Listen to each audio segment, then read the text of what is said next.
We're rolling. What happens when a family terrorizes two friendly ghosts? It's showtime!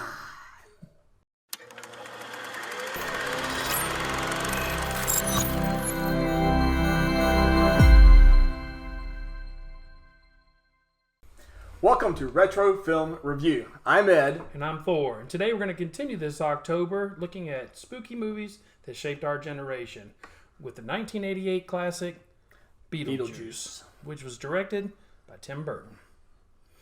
This movie is about a loving young couple who meet their demise by the hands of a dog. I'm telling you, it's a dog. It should have been a cat because those are crazy little things. But anyway, so they meet their demise and a new family moves into their house. Well, on their quest to get their new house guest out, they have to call on the one and only Beetlejuice. The detailed guys. No, it's not. As it's spelled in the movie. Yeah, but it's still pronounced Beetlejuice. Because that's easier for the Americans to say. Oh, well, I looked it up.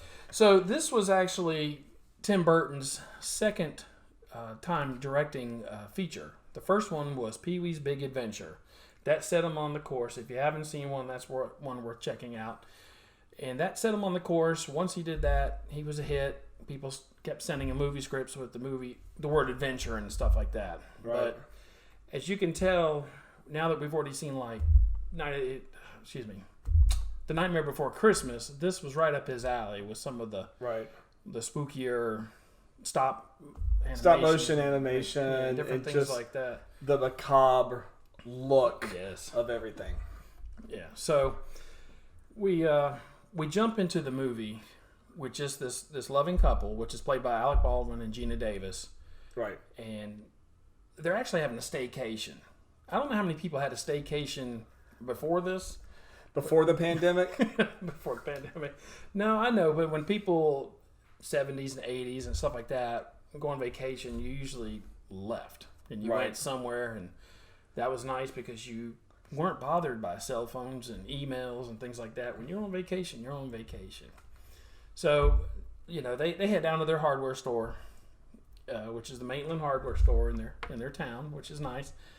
And on their way back, a little dog. It gets in the way to begin with too. Yes, but they do swerve. And honestly, I hadn't seen this movie in so long, and I forgot how they died.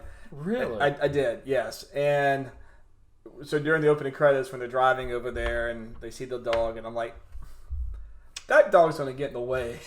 Yeah. It's usually not a dog that gets in the way. That's why I said at the beginning. It's usually a cat that's mischievous and devious. Right. But, no, they foreshadow on their way into town with the dog getting in the way, and then on the way back, the dog was in the way, and they swerved to miss it, and they crashed through a covered bridge, the side. Okay, but that fall from the bridge, it really wasn't that far. Okay, but you're trapped upside down, underwater. Was this before seatbelt laws? No.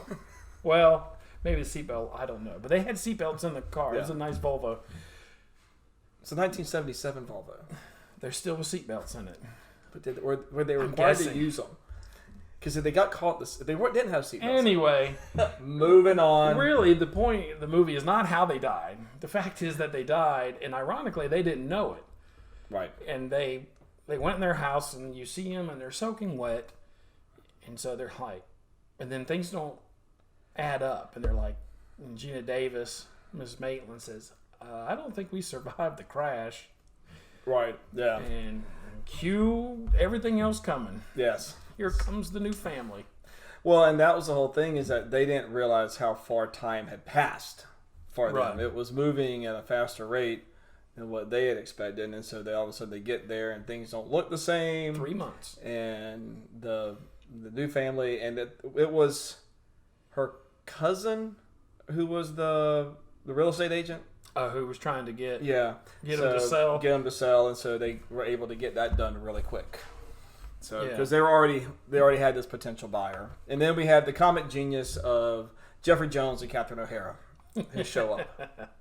Yeah, a lot of you when you see Jeffrey Jones, he's from my favorite movie, which was filmed 2 years before this, Ferris Bueller's Day Off. Catherine O'Hare, which most people now know as Kevin McAllister's mom. Right, and this is obviously before Home Alone. Oh yeah, definitely. But that's where a lot of people, they'll recognize her from that. Or currently Schitt's Creek or something like that. But yeah. Moira, yeah. So, yeah. But yeah, you've got the Dietzes is their name. So you have and their daughter, who's played by Winona Ryder, which there was multiple actresses that were thought of for that role. Yep. A lot of the leading actresses from the 80s. Yeah. Do you know who the runner-up was? I looked it up. Now I forgot. It was Alyssa Milano. That's right. From Who's the Boss? I was thinking that, but I was thinking Jennifer Connelly, but that wasn't the runner-up. Yeah, I just don't see Alyssa Milano being the goth chick that Winona Ryder was. I could have seen Jennifer Connelly. Well, I guess because they had the black hair and this and that. I could have seen her doing it, but Winona Ryder was a great choice for it. And she really sold it. As she did. Did you also realize... Okay, so Alec Baldwin's name was Adam, correct? Okay, and then you had Beverly. Right. And then you had Charlie? Charles Deese? Charles. And then his wife was... ABCD. And that was done on purpose. Really? Yeah. This little not interview with Tim Burton. Tim Burton. Why'd they do that? Just to be fun. But yeah, that was done on purpose. That's crazy. But then, of course, you have Lydia, which is just totally out of... I guess they didn't want to call her Edith. Edith was not a popular name during that time. Especially for a goth chick. No, well, what's a good name for a goth chick? Apparently Lydia. Lydia is. So they try to find some way to get rid of the Dietzes. Well, they try a typical, what you would assume a ghost is. They put sheets over their bodies. Pattern sheets. Very expensive sheets. 300 count, yeah. And it doesn't work. And so they see an advertisement for Beetlejuice. Right. Well, actually, they do see the advertisement for Beetlejuice, but they don't act on it. They find the handbook, handbook for the recently deceased. Or as Adam would say, diseased? His wife has to correct him. So they find the handbook, and he was reading through it, which reads like stereo instructions. And they had to draw the door, so they go try to meet their caseworker, Juno. Yeah. But, and tries to get the advice, but they go through there, and they don't find her. And they're led through a corridor, and they come back into their house, and then Juno's standing there. And they're like, how long have we been gone? And she said, 3 months, Right. So time passes differently. Did you... And so I didn't realize this while watching it, but read about it. Did you realize that all of the workers in the afterlife were all people that committed suicide or took their own life? I didn't realize that can't be that they all committed suicide, because you had the performer, she had got cut in half by the magician. And then you had the guy... But they were waiting to be seen. They weren't the workers. Oh, the workers. Yeah, the civil servants. The civil servants, yeah. Yeah, because even Juno had the slit in her throat. Miss Argentina had the slit wrist. Yeah, and the guy delivering papers had hung himself. And then the other guy jumped in front of a truck, I guess, and got flattened. Yes. So, yeah, that's right. Because even Otho, later, he makes the comment, when you die, when you commit suicide, you become a civil servant in the afterlife. Yeah, I didn't catch that. Which means Beetlejuice committed suicide. Because he was Juno's assistant. Yeah. But we don't know what he did, though. No. Okay. No, we don't know what he did. Maybe his dye job turned bad on him. Dye job. Yeah, that was another thing. When he was in the makeup chair, they had green hair on him. But in the film, you really don't see the green hair at all. It's like comes off as blonde. Could it be, honestly, something like that could have messed with a lot of the other bright colors they have for the production values of the stop motion animation. You just don't know. Yeah. Could have been. But Juno tells them, do not call Beetlejuice. I don't even want to say the name. You know what I'm saying? She tells him, just don't deal with that guy. He bills himself as a bioexorcist. Yeah. Get rid of the living. It's like worse than Candyman. But, of course, classic movie stuff, they end up calling on Beetlejuice. Else we would not have a movie. That's right. So they get sucked into, which we didn't talk about, Mr. Maitland, or Adam, he built an entire model of the town. So, and that's where Beetlejuice is residing. He's living there, and so they get sucked into the model, and they had to actually dig him up, which was so cool. They didn't put real grass and stuff. It was like the styrofoam thing, right. And then the ground was like cardboard and particle board. So I thought that was a really nice touch. So they dig him up. He comes up, and then he just a lot of that was ad-libbed by Michael Keaton. They said like almost all of it. Yeah, I think it was like 90%, which is just tremendous. And then how does the other actors and actresses not start busting up laughing? I'm sure there's a lot of reels that's on the floor. He's like, you've been to Saturn, I've been to Saturn. Hey, it's like that's where the worms were. Yeah, which originally wasn't the scene. When they go out their door and they get put on the moon with all the sand, and you got the sandworms. Yeah, we thought it was Dune, but right. Well, Saturn. Apparently that's on one of the moons of Saturn. Oh, okay. Titan. But that wasn't the original thing that was supposed to happen. When Adam Maitland, he comes out of his thing to go find out what's going on, it was supposed to be just like a big black void, and there was these huge gears that were coming and just rolling around the whole time trying to get you. Yeah, I know, it was weird. Like the Tommy knockers. Yeah. But what they actually did when Alec Baldwin was acting, they told him it was gears and stuff like that. And then afterwards, they changed it. So when he's going down into, I guess, it looks like he's going to the basement or outside. Yeah, he was walking down his front steps, wasn't he? Yeah, but you realize it's all black. So, and he's all looking up, and everything is black. But then they show the worms and stuff, and everything is blue sky, and then the brown for the ground. So that was post-production that they changed it up. So he showed up to the movie, and he was like, what is going on here? I don't know. That's not what I filmed. I didn't sign up for that. Right. He's like, did you like it first before I say anything?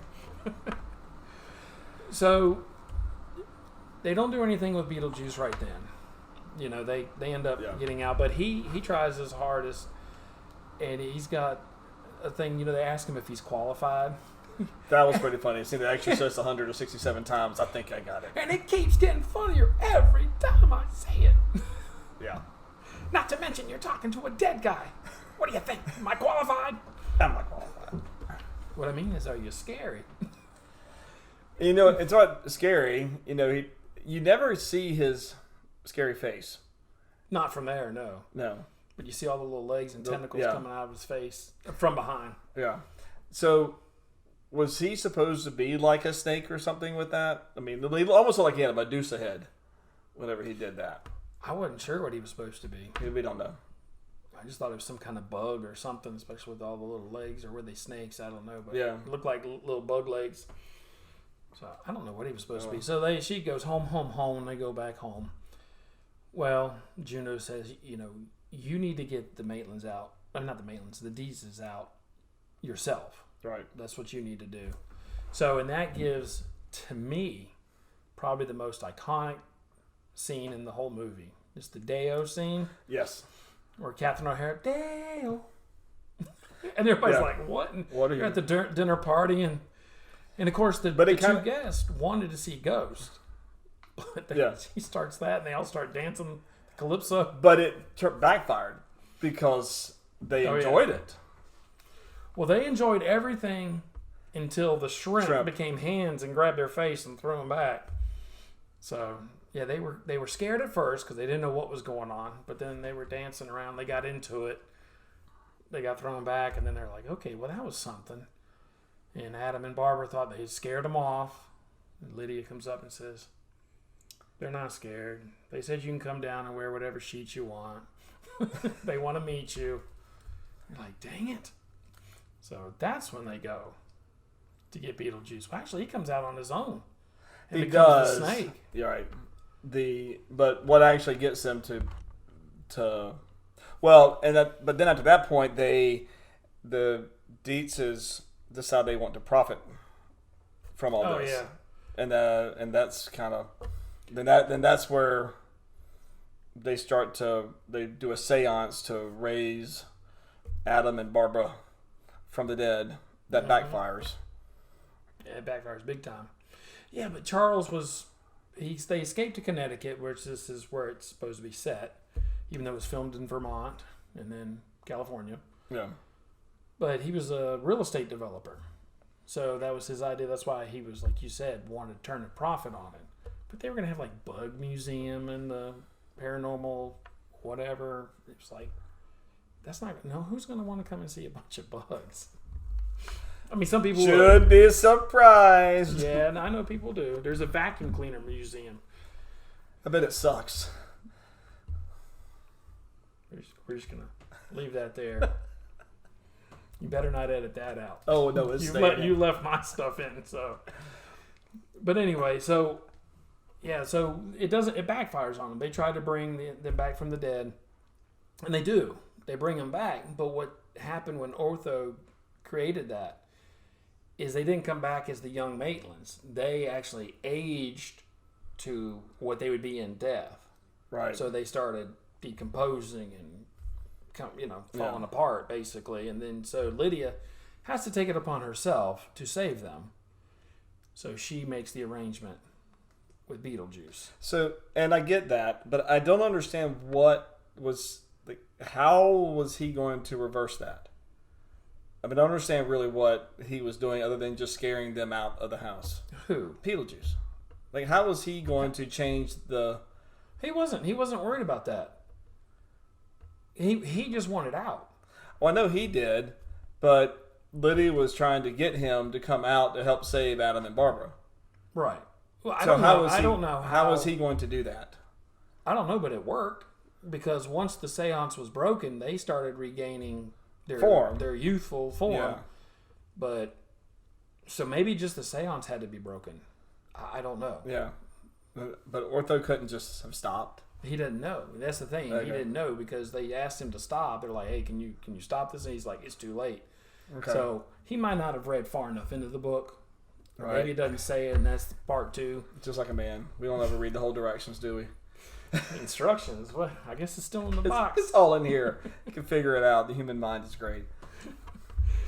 But no, my main thought was he didn't care about the Maitlands. He wanted just to get out. Well, no, I totally agree. And apparently, with you on for him to stay on the living side, is he had to get married. So there was apparently a lot of getting his green card. Getting his green card, yeah. He has to find American GI. So he got Lydia. Edit that part out. Oh no! Send your comments to him. So yeah. He's like, that's when he's like, it's showtime, and he comes out and he does a whole circus performance, and everybody's loving it. Well, the 2 guests are loving it because they wanted to see ghosts, right? In order to invest, and of course he puts them through the roof, and then he brings on the marriage ceremony. Yeah, and I get it, but it all happened just so fast and too conveniently ended. I mean, it could have gone on longer, definitely, but I know that they sent them away, and Barbara came in riding the snake, and sandworm. Okay, just like Dune. But I don't know. I was just like, if the sandworm wasn't going to follow them into the house before, how did she ride the sandworm into there? The sandworm would have followed them in the house, but they closed the door. They couldn't get it. But it busted through the ceiling or the wall. Well, she was riding. I don't know. Here, let me call Tim Burton and ask him. Please. Of course, he didn't write the movie. No. He directed it. Yeah. But do you realize that the movie's named Beetlejuice? Michael Keaton is Beetlejuice. I keep saying it. He's going to show up here. He's only in the movie for 17 minutes, or basically 17 minutes out of this, hour and a half movie. But everybody knows him from the movie. Right. They will know him versus, Alec Baldwin was in the movie? I didn't know. I didn't realize that. Well, that's the principal from Ferris Bueller? I didn't realize that. It's because Alec Baldwin was half the size as he is now. You were on a roll tonight, no pun intended on that. So, a jelly roll? So, but yeah. No, you're right. He is totally known for this. And he isn't really barely any of it. Right. I mean, and I will say, I feel like the movie does obviously pick up when he's there. His energy. Oh, yeah. I would have loved to see more of him in there. Right. You know, towards the very beginning, once the Maitlands have passed on, they actually see a little advertisement on TV for him. And he acts like a used car salesman. So, which is hilarious. He probably ad-libbed all that as well. I would have loved, looking back, of course, I don't think he could have left the house, but I would have loved to see like where the dog is, where the dog kills. Dog doesn't kill him, but makes him. I would have loved to see like maybe him off to the side, like scare the dog, and the dog runs out, or like he's putting everything in play to cause this, so he can try to get out. But I mean, I don't know. That would have been a weird twist. Well, Beetlejuice, he kind of was. He wasn't confined temporally. In other words, he could go in and out of time because he was from the past and in the future. So technically, something like that could have happened. Because my whole point, I was getting ready to say, well, how would he have known that this group from New York was going to come down? But if he could be in the future, and he could be one that kind of staying in that house, even in that model, then maybe he overheard the real estate agent saying, "Hey, I got this family that's wanting to put an offer in." So I don't know. They got this teenage girl. We're not even going to go there. Well, no, that is part of either the original screenplay or script or the next version. Instead of him wanting to say, "Hey, I got to get married," this and that, it was more like he just wanted to date her, which is creepy beyond belief because he survived the Black Plague and he did all this, so he's ancient, and then here he is, he's this pretty. I don't know how old she was, 16 or 17 or however old, because she was still in school, high school. But so that puts it on a whole another creepy level. It kind of does. Yes. Not kind of. It does. It do. It do. But so your overall feelings of the film? It's great. Okay. I love it. I know. We'll tell you. It's alright. Oh, I would have loved to seen the character Beetlejuice more in the movie, because it's really, the movie's about the Maitlands and them trying to get the Dietzes out. But then they come to a... But the Maitlands is not a very good title for a movie. No, well, the original title they thought about was... the House Ghost. And then Tim Burton was like, no, that's not going to happen. How about we just call it Scared Sheetless? Yeah. And the studio's like, I don't like that. He said, are you out of your mind? I don't know if that's exactly what he said, but you get the point. Yeah, so that was on the call sheet just so nobody would know what we're doing. But no, I think it still stands up today. You don't have like 80s references. This was done in 88, but there's nothing that says, oh, this is out of the 80s. And if you watch it in 2021, you're not going to kind of catch what's going on. I do appreciate that, because that's one of my big beefs with watching movies and when they use current day references, because it really dates it. And there's none of that here. The score is great from Danny Elfman. Right.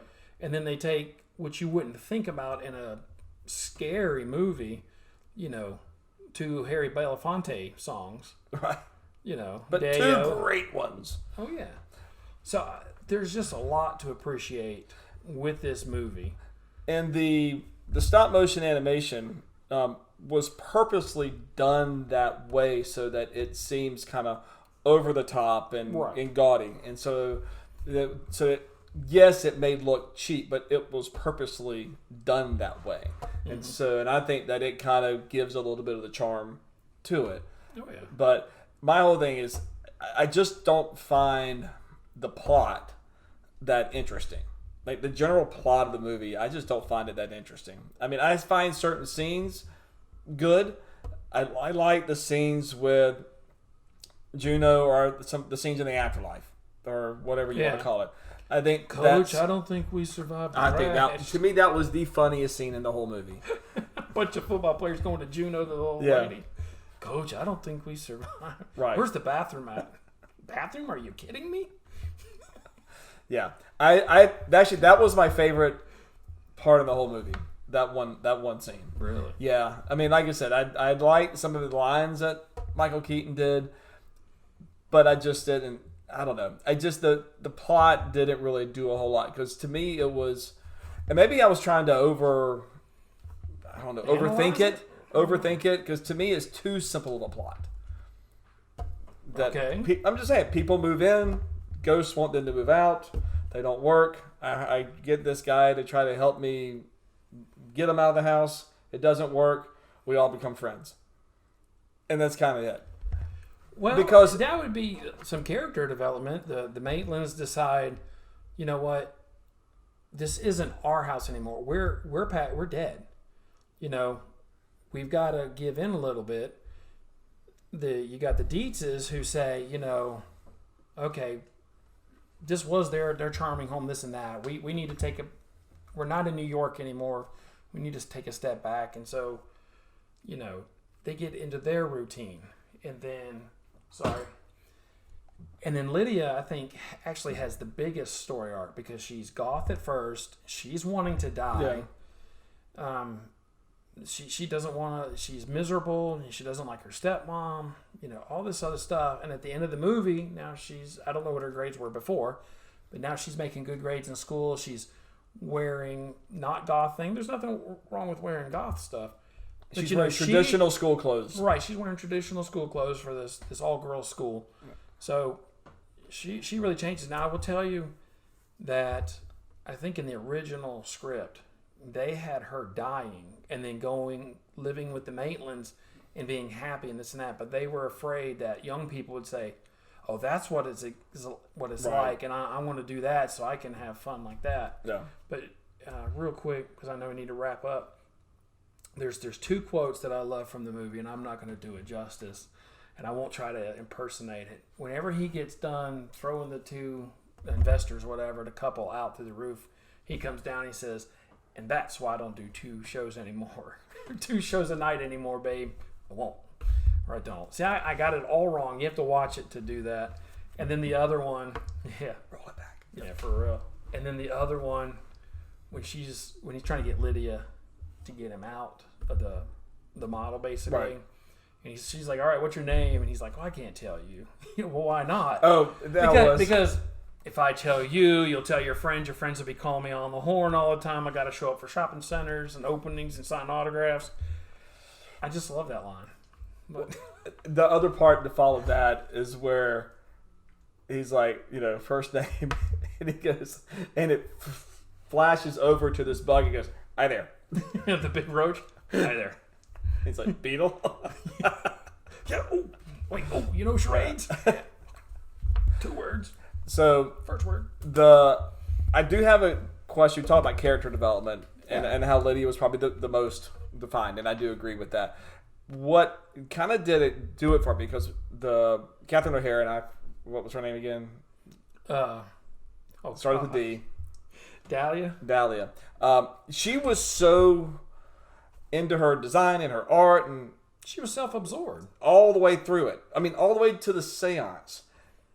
And then, just like that, she was back to being a happy wife and happy living there. And to me, that change didn't really pay off.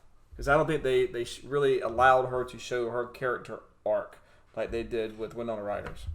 And that's where I think that's where I have kind of honestly, my biggest fault was that what went from the scene before, at the marriage where they got rid of Beetlejuice to the next scene where they're all living happily ever after. It was just kind of like, okay, we're just gonna wrap it all up now. Well, sometimes a traumatic event like that will put things into perspective.